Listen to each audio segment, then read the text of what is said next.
This is the Thoughts from a Page podcast where I interview authors about their latest works. My name is Cindy Burnett, and I love to talk about books. For more book recommendations, check out my website, Thoughts from a Page, and follow me on Facebook and Instagram at Thoughts from a Page and on Twitter at Burn555555. I want to say thanks to Erica Roebuck, the author of The Invisible Woman, and Becky Peace of Becky on Books for recently sharing my podcast on their social media channels. I greatly appreciate their helping me spread the word about this show. Today, I am interviewing Nancy Johnson. A native of Chicago's South Side, Nancy worked for more than a decade as an Emmy-nominated, award-winning journalist at CBS and ABC affiliates nationwide. A graduate of Northwestern University and the University of North Carolina at Chapel Hill, she lives in downtown Chicago and manages brand communications for a large nonprofit. Her debut novel, The Kindest Lie, publishes this week by William Morrow and has been recognized by Entertainment Weekly, Real Simple Magazine, Elle, Marie Claire, The New York Post, The Chicago Tribune, and more. It is one of my Buzz Reads top picks for February as well. I hope you enjoy our conversation. Welcome, Nancy. How are you today? I'm doing great. Thank you so much for having me, Cindy. I can't tell you how excited I am to finally get to speak with you after communicating on social media for so long. Yes. It's great to finally connect. And you've been wonderful about spreading the word about The Kindest Lie. So thank you. Well, of course, it's such a great book, so I want to make sure everybody that can read it. Well, why don't we start out with you just telling me a little bit about The Kindest Lie for those that haven't read it yet? Sure. The Kindest Lie is a story of family, sacrifice, and love, all of it at the intersection of race and class at the dawn of the Obama era. And the story itself centers on a woman named Ruth Tuttle. She's a Black woman, Ivy League educated engineer, very successful and on the come up. Everything is going her way. She's got this great husband, a brand new, beautiful home, but she's been harboring a big secret. She gave birth to a baby when she was just 17 years old, and she left him behind in the dying Indiana factory town where she grew up. So she decides she wants to reconcile with her past. So she goes back to her hometown to search for her son. And of course, when she gets there, nothing is the same. The auto plant that was the beating heart of the town is now closed, and a lot of people are out of work. She reunites with her grandmother and her brother, and they've been keeping some secrets from her as well. And when she gets back there, she meets and she forms this unlikely connection with a young white boy nicknamed Midnight. And he's mired in the very poverty that she managed to escape. And so when the two of them come together, you've got these forces of race and class that put them on a collision course, and it upends both of their lives. I thought their relationship was so interesting, and Midnight was clearly struggling to find his place, and Ruth is having all of this family trouble and feeling the loss of her son, and they kind of came together in a relationship that helped each other, I felt like. Exactly. That's the reason I put the two of them together, because on the surface, Ruth and Midnight feel like complete opposites, because one is Black woman, the other one a white boy. Their current day circumstances in 2008 are vastly different in terms of socioeconomic status. But like you said, Midnight is searching for family connection, and so is Ruth. Midnight stands on the outside of things. He's been bullied, and he just doesn't have a really strong foundation. He's a bit untethered. And Ruth is also experiencing that. She's got a great husband, but she's missing that connection to her roots, to her grandmother and her brother back home in Ganton. And so even though they are very opposite, they still have this common need for connection and for family. And so they fill a need for each other. And so I think that's why the relationship between them works so well in the novel. I thought so too. And I liked that you included the part about where she takes him to the cafe or the diner and the waitress is giving them such a hard time, because I think that is something that still happens regularly. And it's kind of crazy to me. It's actually very crazy to me. Oh, I know exactly. It's so unusual for her or unheard of to see this Black woman and this white boy. And it's interesting because one thing that Ruth is thinking during that time also, and I think throughout the book, not just in that scene, but in other scenes prior to that, is she's worried also, though, about the perception of herself being with this white boy? Is somebody going to think I'm a mammy? Am I the person taking care of him, his babysitter? Are people going to wonder, what are you doing with that little white boy, and suspect her of something? And so there's just this uncomfortable feeling all around for the people there. And it's sad that it is that way.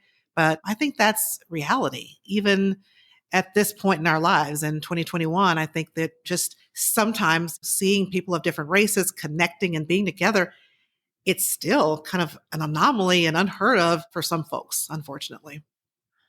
I agree completely. It's a very common thought, unfortunately, and it's sad that it is. And so I really like that you included that, because I felt that it was a reality, and it's just kind of helpful for people to kind of continue to have that address, so that they can think different people of different races can be together without there being a paid relationship or a caretaker or whatever that is. Exactly. It can be more than just something transactional, right? Exactly.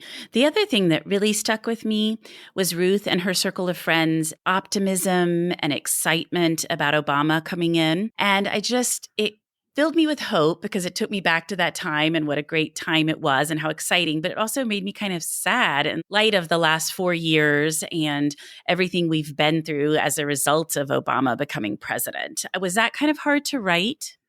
No, it wasn't too hard to write, because I actually wrote it before the Trump years. I wrote the book during the second term of Obama. So I had written it back then, and I was really inspired by what I saw in 2008, just with the sense of hope, like you said, and this exuberance and this feeling of possibility, particularly in the Black community, but for so many people. I think even if you were white or some other race or ethnicity, and even across political lines, I don't think it was just Democrats that felt good about the outcome of that election, because I think for many people, they felt that we had transcended a barrier and that we had achieved something by electing a Black man president for the first time. But the issue for me that came in with wanting to tell this particular story was that I had heard so many folks saying, we are now entering this post-racial era because we've got a Black man in the White House. And I knew right away that that was not true. That was a fallacy. All I had to do was look at my social media feed to see the level of vitriol during the campaign. And then throughout both terms for Obama, we saw a lot of racial violence with the Trayvon Martin killing and the Charleston, South Carolina church shooting, and just many, many other in-your-face incidents of racism, not to mention all the ongoing subtle racism that happens every day. And so I just felt like, what, we're not post-racial, even though this is a time of hope. And so I wanted to examine that and also look at what was happening, not just with the Black community, but the white community too. Because during that 2008 campaign, you had a lot of working class white folks saying, you don't really see us, and you don't see our struggles and our pain, and we're suffering. And so I wanted to examine some of those issues of both race and class in a nuanced way. And that's where I came up with the story. How do you think the optimism for Obama compares to the optimism for Kamala Harris? Interesting question. I do think there are parallels between those two periods. I mean, in 2008, a lot of people were looking to Obama as this symbol of advancement and progress for us, and in some ways a savior for the country, because we were going through economic turmoil then and the Great Recession. And you look at where we are today in 2021 with Joe Biden and Kamala Harris being elected president and vice president. And again, you see the same parallels. Because of the COVID pandemic, we are again in an economic downturn. People have lost their livelihoods. Plenty of people are suffering right now, and they're looking for someone to lift them up. And after 4 years of Trumpism, I think so many are looking for more of the multiculturalism, and they're seeing some hope in having a Black and South Asian woman as vice president. I think it's good to hope. I think it's important to hope and to believe. It can be problematic to put all of your hope into one person to change things, because even with Kamala Harris as vice president, as wonderful and as much of an advancement as that is, the factors that led up to a Donald Trump ascending to power and all of the white nationalism, all of that is still there. And one particular person in a high office is not going to change that. So America still has a lot of work to do, no matter who is sitting in the office of president or vice president. I agree completely. And she also just has so much sitting on her shoulders because not only with the racial issues, but being female. So it's sort of a lot all the way around for her. Definitely a lot of pressure and a lot of expectations, I think, which I think also connects with my book too. I think Kamala Harris, there's a lot of pressure around identity. Who are you? During the campaign, when she herself was running for the Democratic nomination for president, she was having to deal with a lot of those issues of, am I really Black enough? Because she comes from a Jamaican father and an Indian mother, and some people are questioning her cred, her street cred as being Black. And I remember her going on the Breakfast Club show, and Kamala said, I was born Black and I'll die Black. It felt like, unfortunately, she had to prove her Blackness in this era where we are so focused on identity. Well, this discussion about Kamala, whose name I just mispronounced a minute ago, but I've got it right now, reminds me of Ruth because they're both dealing with issues of identity and how you resolve those. The similarity between the two is really interesting. I've thought a lot about it. Ruth does really struggle with identity because I think she could just not get over this son that she had given up and just felt she couldn't really move forward without resolving her past. Exactly. And she's stuck really between two worlds. She has a foot in both worlds. There's the Ruth 2.0, if you will, her fancy life as an engineer in Chicago at the great townhouse. That's one part of her. And I think she feels that is kind of who she is.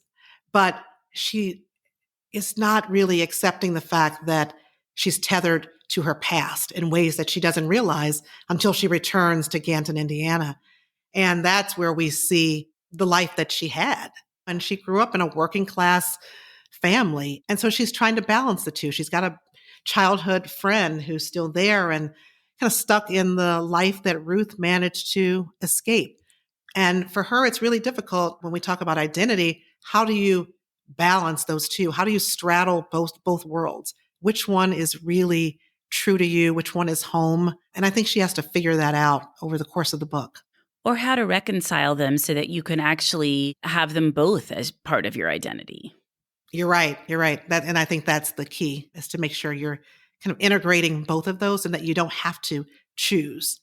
Right, exactly. That instead you have to realize that your family is your family and that's never going to change. But that doesn't mean you can't set out on your own path and do something completely different than what you were born into.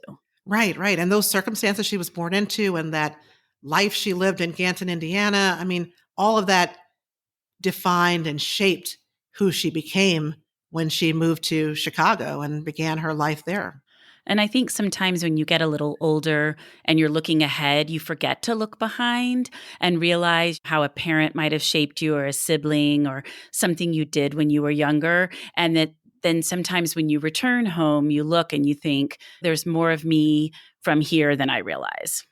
Yeah, I think that's so true. So true. Well, what was the highlight of writing The Kindest Lie? Oh, the highlight. I think for me, I'm thinking about the character I enjoyed writing the most, which was Eli. Believe it or not, that's Ruth's brother. And when I first wrote an early draft of this book, I told it from 4 points of view. So I had 4 point of view characters. I had Ruth and Midnight, who are the ones who are telling the story now in the final version. But I also told the story from the point of view of Mama, who's the grandmother in the book, and from Eli's point of view. Because I felt like they all had something important to say in the narrative. But some of the feedback from the publishing world was that I kind of scattered it a little too much and I needed to focus it on the two primary characters, which are Ruth and Midnight. But I think I'm still able to, in the final book, tell Eli's story through the eyes and through the voice of Ruth. And I just loved crafting him. I think because Black men are often so misunderstood in media and fiction, in our books, and are often maligned. And I just wanted to show this really interesting, complex Black man who is a good man. He's a good brother. He's a good uncle. He's a good father, but he's down on his luck and is often misunderstood. And I think that just telling his story was really a lot of fun and a joy to write and to make him as complicated as I possibly could. Well, and he really is a good guy. And some of the things he's gotten in trouble for, without having any kind of spoiler, were things that he did out of the goodness of his heart. Exactly, exactly. I mean, I think I worried a little bit, and this is another thing with telling the story of Eli and also being a Black author and telling stories is I worried when I was writing it about how am I representing my own community? And when I say my community, I mean the Black community, because there are so many negative images or there are limited images. I worried a bit about, okay, I've got this Black man, Eli, who's out of work. Some people might question whether or not he's a good father or not. Is he kind of a deadbeat because he's not with his kids right now and he's spending too much time at the bar, drinking away his troubles? And yeah, and so I kind of lamented misrepresenting my community. But then I think once I was able to see him as this full human being and make him as nuanced and complex as possible, I think he stands out as being completely his own person. And I'm proud of the way I was able to tell his story and also get to some of the emotions. Because one of the things in the book that you see when the men, both Black and white, are under economic pressure, there's this toxic masculinity that rises to the surface. And we see that in both Butch and in Eli. So I enjoyed kind of showing the toxic masculinity in Eli, but also showing this tenderness when he opens up to Ruth and is able to really show his heart, what some of his hopes and dreams are and his fears. So I just loved crafting him. Well, I really liked him too, and I liked him even more as the story went on. Oh, good, good. I'm glad that you connected with Eli as well. Well, what do you hope your readers take away from the book? Well, I want people to see the world through a lens that they may have never considered before, because those were the things that were keeping me up at night when I was thinking about the election in 2008, is that I just saw us all on social media in our own entrenched corners of the world, not talking to each other, not really connecting. And I'm hoping that through this story, people can see somebody that in a lifestyle and a person that they may have never known before, and they can develop a new sense of understanding and empathy. That's what's most important to me. And I do believe there's power in fiction and power in novels like The Kindest Lie to help transcend some of those barriers. So that's important to me. But also, I've been talking a lot about issues of race and class, and those are important issues in the background of the book. But at its heart, it's a family story. And I want people to read it to be entertained by it as well. I just want you to enjoy the journey of these characters and also to ask yourself questions that connect with your own life. How tethered are you to your own past? Who in your life made sacrifices for you to be able to achieve the American dream? What were the expectations that the people in your life put on you? And how have those expectations defined who you are today? So those are some of the questions that I would love for people to reflect on in their own lives as they read the book. And tying in when people make sacrifices for you, what responsibility you have back to them. Oh, yeah, that's so true. Yeah, we definitely see a lot of that in the book, particularly with Mama and the expectations that she has placed upon Ruth and how that's affected Ruth's entire trajectory of her life. Even though she thinks she's moved on from her past, those expectations sit on her shoulders every day for her. Absolutely. And I think you really see that as the story unfolds. So you talked about starting to write this in the second Obama administration. So do you want to tell me about your publishing journey? Sure. So I spent more than a decade of my professional life working as a journalist, television journalist. And then I got out of that. And my day job, I work in corporate communications. But I always wanted to tell the story that was born of my own imagination, not just what was making news or what the organization I was doing public relations for wanted to get out. But I wanted a story that was close to my own heart. So that's why I started thinking about writing a novel. And it took me 6 years to write this book. I would stop and start and many, many times. And various authors would tell me sometimes, well, if you get to page 60 or you get to page 100, you'll keep going and you'll finish the book.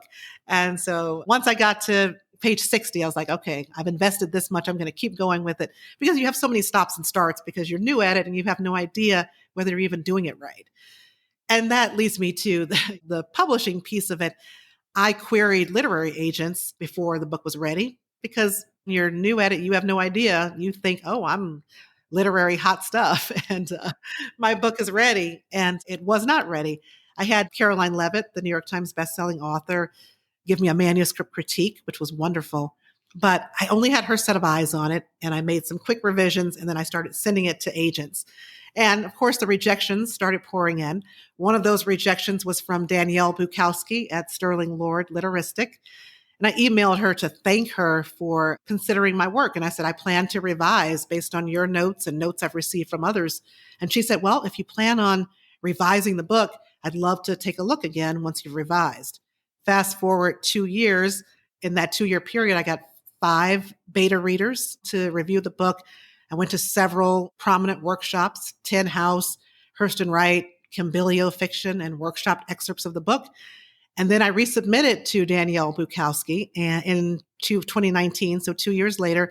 And lo and behold, she said, yes, she loved the book and she wanted to represent me. We took the book out on submission. And even though it took a long time to get an agent, I was only on submission for about 2.5 weeks before I got the book deal with William Morrow HarperCollins. So it was obviously ready, at least for the publishing world, to accept it. Well, that's very exciting. I'm always just so amazed when you hear some of these stories, just that anybody gets their book published. There's so much that goes into it all. You're right. There is so much that goes into it. People often ask advice about getting a book published. And I meet writers who are just starting out and, they say, oh, I wonder what the trends are. What are all the editors at the big publishing houses looking for? Do I need to have a book with girl in the title for it to sell? And I tell people not to chase the trends. Write the story that's the story of your heart. Tell the story that only you can tell, the one that you're meant to tell, because that's the one that you're going to put your passion in. That's the story that you're going to tell well. So don't chase trends because the publishing process is so long. It's about 18 months after you get a book deal before your book is going to hit the shelves. So if you're right into a trend, by the time your book gets published, that trend will be long gone. So you definitely don't want to do that. So that's my best advice, is just to write the book that you're meant to write. Well, that's what I was just going to say about trends, because by the time you can identify a trend, if you're just starting to write then, that trend is long gone by the time your book would be out there. Plus, I do agree with you that writing what you know or what sounds good to you or your idea, you're going to have so much more that you're pouring into that than if you just say, okay, I need to write another domestic thriller because that's what everybody's buying. You're not going to be able to come up with a story that I think is compelling as one that you're driven to write. That's so true. And I think when you write a good book that you're passionate about, I think those books still rise, even if domestic thrillers are the hot thing right now. The book that you've written that's from your heart is one that's going to rise to the top, I think, if you've done it well. I agree. And I am not a trend follower. So I usually don't really like to read whatever the trend is. I like to read those books that stand out because they're different. So I'm always looking for that type of book versus the one that's following the last 8 books that were popular. Right. That's the way I am too. So, well, tell me a little bit about the title and how you came up with it. Oh, yes. So The Kindest Lie. It's so funny that title has stuck the entire time because as a writer, you write a title and you think of it as a working title. I figured, well, once I get an agent, the agent will probably say, oh, no, we need a new title. Nope. Then I thought, well, once we get an editor at a publishing house, surely that editor will want maybe a different title. But no, so it has stuck, which is amazing. That's really my main primary title that I came up with when I got serious about titles for the book. But The Kindest Lie works on several levels. I think the kind, I say in the beginning of the book, that a lie can be kind to you if you want it to be, if you let it. And it speaks to all of the people who have kept secrets and lied in this book.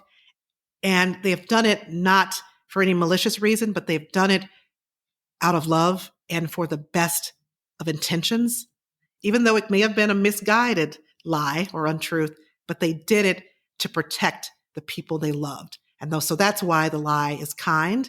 And the other thing, it works on another level, and that's the macro level of America.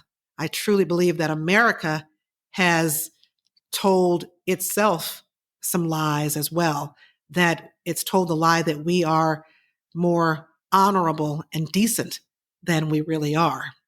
The title just seems to work on several levels, and so I love it. Oh, I love that too. I definitely recognized the part related to the lies in the book and that they were told with good intentions, but I hadn't thought about the macro level. And in addition to the fact that we're not all really good at heart, I also think is sort of the lie that the country is built on, or at least like since the Civil War, the idea that some of these things were done with the best intentions for people. And of course they weren't. Slavery was not helpful to the people who were enslaved at all, no matter what people try to tell themselves. So that's interesting. I like that second dynamic to the title. Yeah, I think it adds something different, a new dimension to thinking about the book and the themes of the book. That's the word I was looking for instead of dynamic, a new dimension to the title. Well, what about the cover? I'm a huge cover person, and your cover caught my attention, actually. That's why I first grabbed the book. Oh, of course. Yeah, I love the cover. The cover designer is Ploy Siripot from William Morrow. So she's a brilliant designer. I thought she did a great job. They were really good about working with me, the team at William Morrow. My editor asked me to send in some covers that I like, covers I don't like, give a little bit of direction on the things that I do appreciate about cover design. And we wanted something bright that would stand out. I like the font, the script font, also the house and the building blocks and everything that goes into building the house. And then there's the artistic rendering of a woman in the doorway, symbolizing Ruth. I know I asked the cover designer to make sure her head is tilted up high. Because I was just thinking about the representation of Black women and wanting to be proud. So just small details like that matter to me. But I love the cover, and it seems to really pop, especially these days with people searching online and you've just got the thumbnail image. I think it definitely pops and it stands out. I agree. And I love that about Ruth having her head up high. Yeah, that was important to me. I do think that the thumbnail image makes such a difference, because as you are on Barnes & Noble or wherever else you're going to be flipping through images, it's nice when one like that will just immediately grab your attention. Plus, the second you see it somewhere, you're going to know it's yours. Exactly. Yeah, I'm able to pick it out when I see that big mosaic of covers and some of the most anticipated lists. I'm like, oh, there's mine. Which is so fun, I'm sure. Well, I hate to even ask this because you're just getting your first book out into the world, but everybody always wants to know, are you working on anything else at the present? Yeah, that's always the question. I am in the early stages of working on something new. I can't say much about it because I'm still having my editor review it and see what she thinks. So hoping for a deal for book 2. But what I can say is that it also explores issues of race, class, and identity. Those are the issues that keep me up at night and the ones that I'm always consumed by. So I'm sticking with that. But certainly different time periods, though, when I'm also exploring dual timeline. So stay tuned for that. Well, I'm always a fan of dual timeline, and I love to hear how people write them because it varies so widely. So we'll have to come back and talk about it when that book is actually coming out into the world. Yes, definitely. Well, what do you like to do when you're not writing or reading?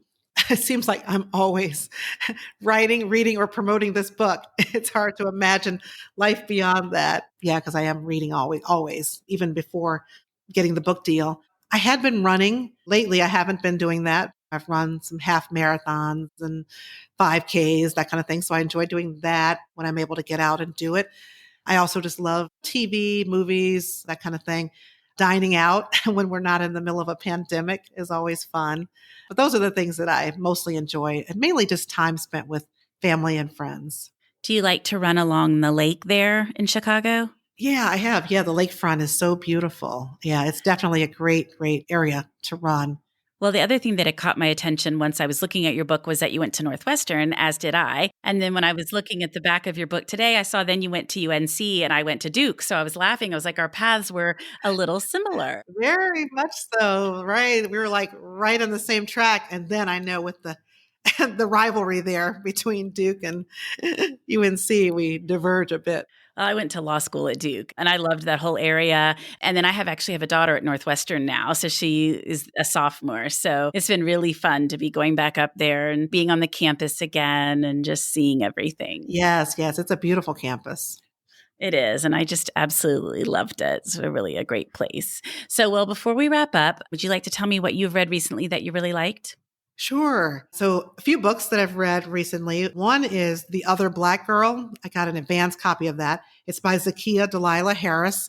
So it doesn't come out until this summer, but it's something that people should put on their to be read list. It is just a great book that explores the publishing industry. And so it's about 2 Black women in publishing And one is there just by herself, the only Black girl there. And then when another Black woman shows up, it's like, oh, the other Black girl. And then the thriller part of it ensues. And it's being compared to the movie Get Out and The Devil Wears Prada.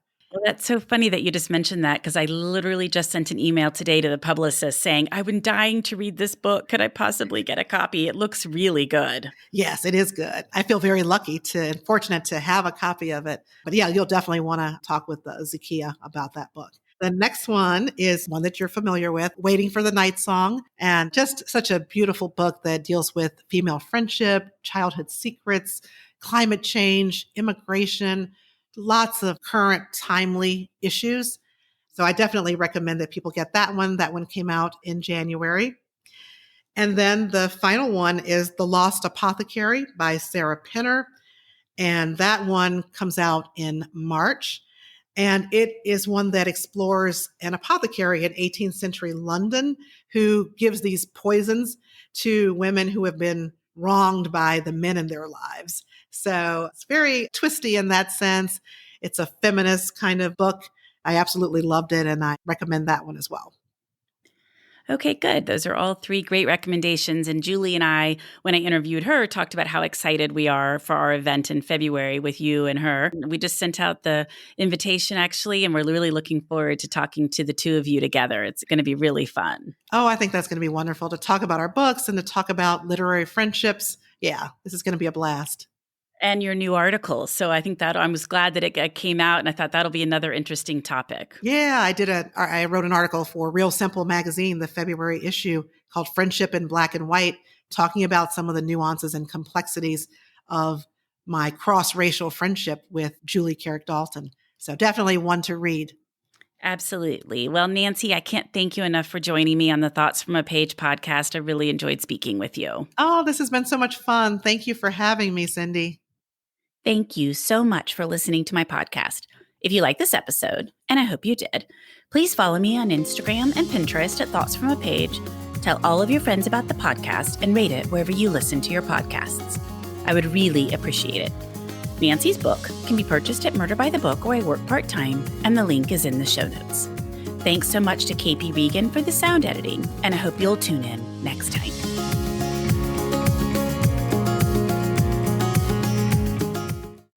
You might be surprised to know that not all serial killers are straight cisgender white men, and the victims of true crime are not a monolith either. She's Wendy and I'm Beth, and together we host Fruit Loops Serial Killers of Color, a true crime podcast. Together we take deep dives into the true crime stories about marginalized and minoritized perps and victims that often go untold. We also provide the context and nuance that these stories deserve. At Fruit Loops, we're serving up true crime with a side of history, society, culture, and some fun. Listen to Fruit Loops Serial Killers of Color on Spotify, Google Play, Apple Podcasts, or wherever you get your podcasts.